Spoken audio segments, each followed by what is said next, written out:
في زماننا الحالي الشباب من سن 14 لسن العشرين بيتم تسميتهم بالمراهقين، وتعريف المراهقة هو مصطلح غربي حديث هدفه انتزاع الثقة من الشباب وإيجاد العذر لطيشهم. ولكن ماذا عن تاريخ شباب المسلمين؟ أنا محمود ممدوح ودي قناتي على يوتيوب، وفي الفيديو ده هتكلم عن تاريخ شباب المسلمين المشرف. وقبل ما أبدأ ما تنساش اللايك والاشتراك في القناة وتصلي على النبي في خانة التعليقات. يلا نبدأ.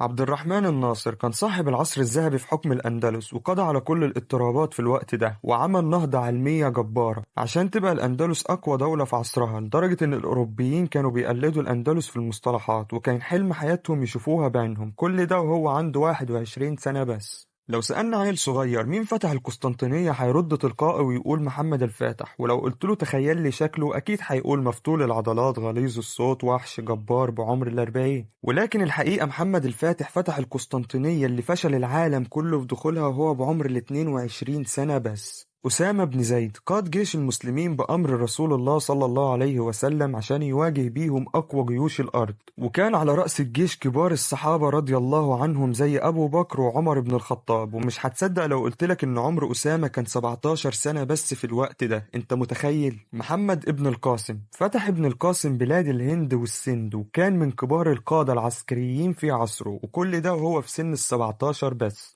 الصحابي الجليل سعد بن أبي وقاص أول من رمى بالسهم في سبيل الله، وكان من الستة أصحاب الشورى، وكان رسول الله يشير لي دايما ويقول هذا خالي فأروني خالكم. لك أن تتخيل كل التقدير والقيمة والقامة دي وهو عنده 17 سنة بس. الأرقم ابن أبي الأرقم كان عنده 16 سنة بس، وجعل من بيته مقر للرسول صلى الله عليه وسلم لمدة 13 سنة متتالية. طلحة ابن عبيد الله أكرم العرب في الإسلام، وفي غزوة أحد بايع رسول الله على الموت وحماه من الكفار، واتقى النبال عنه حتى شلت يداه، والنبال اللي هي السهام، وأخد 72 طعنة عشان يفدي الرسول. كان عمره 16 سنة بس وقتها. رحمة الله عليك يا أكرم العرب.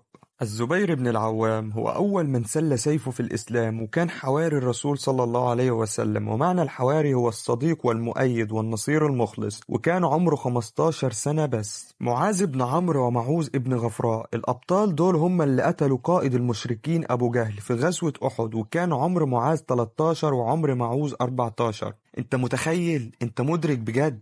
زيد بن ثابت كان كاتب الوحي، وتعلم السريانية واليهودية في 17 ليلة بس، وأصبح ترجمان الرسول وحفظ كتاب الله وساهم في جمع القرآن، ومش هتصدق إنه كان عنده 13 سنة بس وقتها.